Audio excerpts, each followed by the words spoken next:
మీరు బెల్లాన్ని ఎలా స్టోర్ చేస్తారో కమెంట్ చేయండి. ఇక్కడ నాకైతే బెల్లం అయితే కొంచెం మెత్తగా వాటర్గా అయింది. ఇలాంటివి నేను అస్సలు డైరెక్ట్గా పెట్టాను, ఫంగస్ వస్తుంది. కాబట్టి దీన్ని మంచిగా పీసెస్ లాగా కట్ చేసేసుకొని ఇలా ఒక ప్యాన్లో వేసుకోవాలి. ఇప్పుడు ఇది మునిగేంత వరకు వాటర్ వేసుకోవాలి. ఇప్పుడు దీన్ని స్టవ్ పైన పెట్టేసుకొని మొత్తం బెల్లం అంతా కరిగే వరకు విడిచిపెట్టేసేయాలి. కొంచెం మనకు మంచిగా ఉడుకుతుంది అన్నప్పుడు స్టవ్ అయితే ఆఫ్ చేయాలి. మనకు కన్సిస్టెన్సీ అనేది ఇలా తీగ పాకం వస్తే సరిపోతుంది.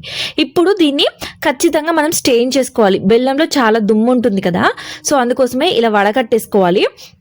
వడకట్టేసుకున్నాక ఈ సిరప్ అనేది మనము ఫ్రిడ్జ్లో పెట్టేసుకోవాలి. పూర్తిగా చల్లారినాక ఒక ఎయిర్ టైట్ కంటైనర్లో పెట్టేసుకొని ఫ్రిడ్జ్లో పెట్టేసుకోవచ్చు. మనకు ఎప్పుడు కావాలంటే అప్పుడైతే వాడుకోవచ్చు. ఒక 1 month వరకు చాలా ఫ్రెష్గా ఉంటుంది. మనము పాలల్లో, అలానే టీలో, మనకి ఏదైనా స్వీట్స్లలో, కుకీస్లలో, అలానే కేక్స్లలో ప్రతి దాంట్లో వాడుకోవచ్చు. ఈ టిప్ కనుక మీకు నచ్చినట్టయితే లైక్ చేయండి, ఫాలో అవ్వండి ఛానల్ని.